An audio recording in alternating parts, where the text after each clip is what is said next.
Your ability to turn every setback into a learning opportunity is what's going to differentiate you from everybody else out there. So here are 7 steps that you can take in order to cultivate this type of culture within yourself or within your organization. No.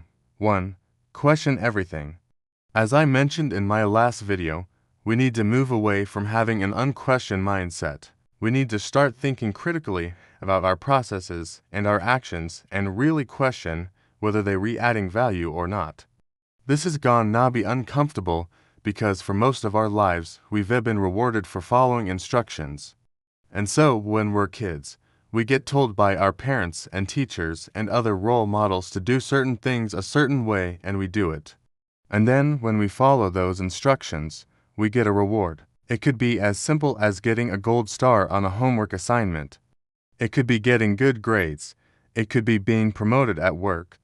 But when we retold to do something a certain way and we follow those instructions and we get a reward, we naturally think that that's the right way to do things.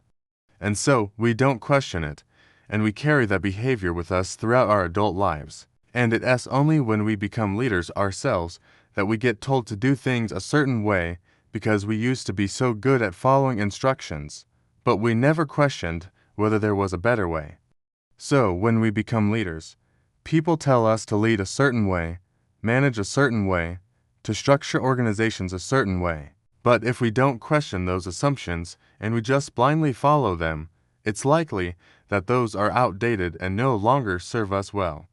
So, we need to develop a questioning mindset and question every process, every action that we're taking and ask ourselves, is this adding value? Are we doing this because it actually helps us achieve our goals, or are we doing it because that's how we used to do it? No. 2. Don't tolerate complacency. When we have a culture of learning, people feel safe to speak up and share ideas and challenge the status quo. And so, we need to recognize that there's a difference between speaking up and being complacent. Speaking up is where someone sees an opportunity for improvement and they share that idea. Complacency is when someone has an idea for improvement, but instead of sharing it, they just do it. And so complacency, to me, is dangerous because it means that people are just changing things without understanding the implications of those changes. And so, we want to encourage speaking up, but we don't want to tolerate complacency. And the way that we do that is through recognition. We need to publicly recognize people who speak up and share their ideas, and we need to call out complacency when we see it. And sometimes that means calling out ourselves. No. 3. Focus on why, not on who. When we focus on why, what we're trying to do, understand the underlying reasons for the setbacks that we experience.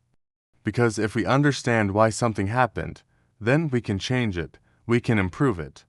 Whereas if we spend our time focused on who's at fault or who's responsible, then we're just pointing fingers and we're not learning, we're not improving. And so the key to moving forward is to shift our focus from who to why. No. 4. Have difficult conversations. Part of learning is making sure that we understand all of the facts and data surrounding a situation. And sometimes that requires asking difficult questions. These are questions that make people uncomfortable. They don't want to talk about it. But it's these difficult conversations that often uncover the root cause of the problem. It's easy to look at symptoms, but if we really want to solve problems, we need to have difficult conversations and ask the uncomfortable questions. No. 5. Document everything.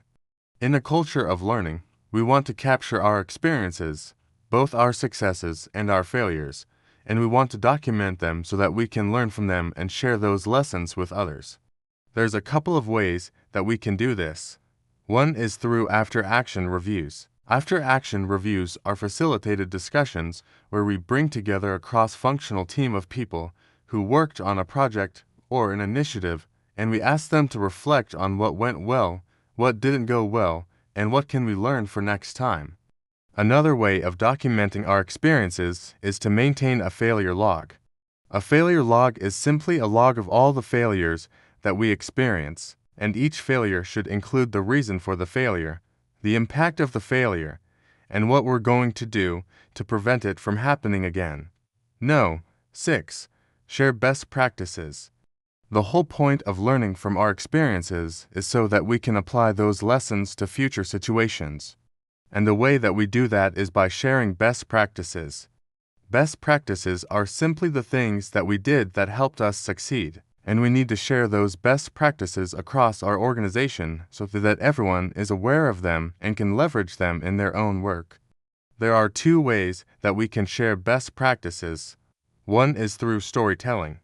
Storytelling is a powerful way to share lessons and insights because it's memorable and it's engaging.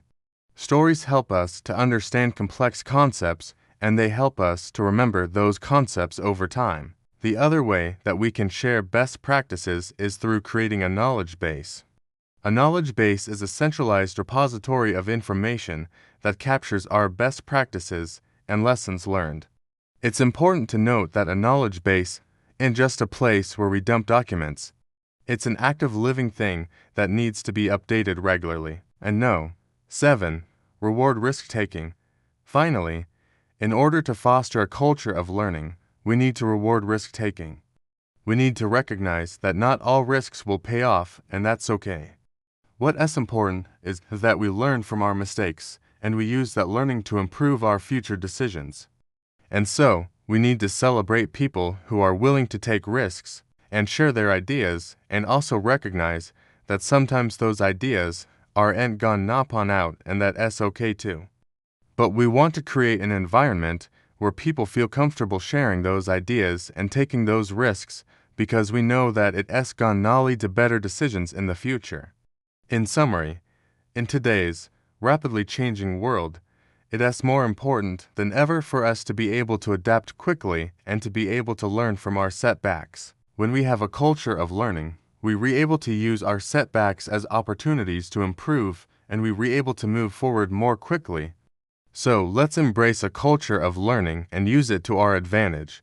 If you like this video, check out some of our other videos on resilience, including how to build resilience, why having difficult conversations is important, and how to have difficult conversations.